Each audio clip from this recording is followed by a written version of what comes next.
आज 9 ऑगस्ट क्रांती दिवस अतिशय उत्साहामध्ये आपल्या नेताजी चौकामध्ये आपण साजरा केला आणि आज आपल्या सगळ्यांच्या उपस्थितीमध्ये विदर्भवीर भाऊ जामवंतराव लोटे यांच्या आशीर्वादाने आणि सगळे शहीद आणि हुतात्म्यांच्या आशीर्वादाने मला या ठिकाणी आवर्जून महाराष्ट्र शासन आणि भारत सरकार दोघांनाही नम्र विनंती करायची की आमची विदर्भाची मागणी अतिशय जुनी आहे, अतिशय पुरातन आमची विदर्भाची मागणी आहे आणि लाखोच्या संख्येने विदर्भाची जनता ही सडकेवर विदर्भ राज्याच्या मागणी करता उतरलेली आहे। अनेक वेळा संपूर्ण विदर्भ राज्य या मागणी करता बंद राहिलेलं आहे। एवढेच नाही तर विदर्भ राज्याच्या मागणीसाठी बॅलेट पेपरवर आपण वोटिंग सुद्धा घेतलेलं आहे आणि त्या वोटिंग मध्ये सुद्धा 98% लोकांचं असं म्हणणं होतं की वेगळा विदर्भ झाला पाहिजे। विदर्भासाठी मोठे मोठे लढे झाले।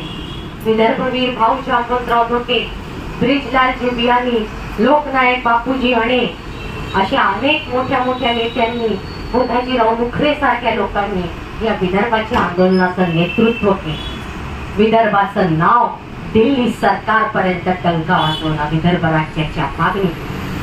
परंतु आज आमच्या विदर्भाची मागणी मागे पडताना दिसत आहे।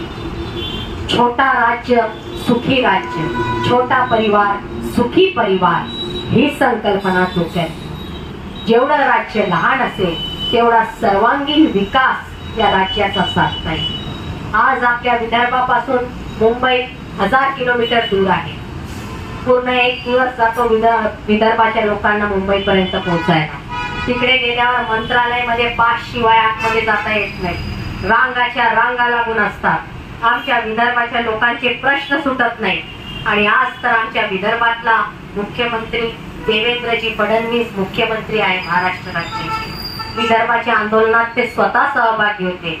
एवढेच नाही तर केंद्रीय मंत्री माननीय नितीनजी गडकरी सुद्धा या विदर्भाच्या आंदोलनात सामील होते। देवेंद्रजी, आमची सगळ्यांची अपेक्षा तुमच्याकडून आहे। नितीनजी, आमची सगळ्यांची अपेक्षा तुमच्याकडून आहे।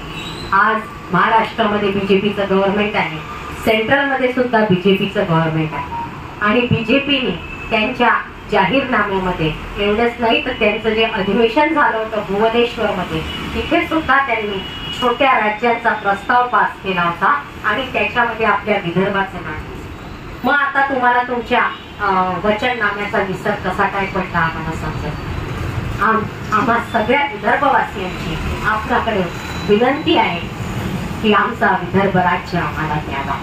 स्वतंत्र विदर्भ राज्य हा झालाच पाहिजे। नागपूर राजधानी सोबत विदर्भ राज्याची 11 जिल्ह्यांची एकत्र येऊन हा स्टेट विदर्भ हा फॉर्म झालाच पाहिजे। आज या क्रांती दिनी 9 ऑगस्ट दिनी आम्ही सगळ्या आपणास विनंती करत आहोत की आमचा वेगळा विदर्भ द्या, अन्यथा मोठं आंदोलन उभारण्याची आमची सगळ्यांची तयारी आहे।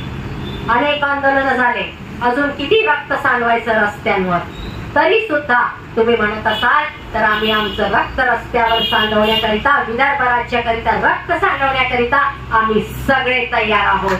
वेगळा विदर्भ, वेगळा विदर्भ लेके रहेंगे, अपनी रोटी अपना राज, अपनी रोटी अपना राज। जय हिंद, जय विदर्भ।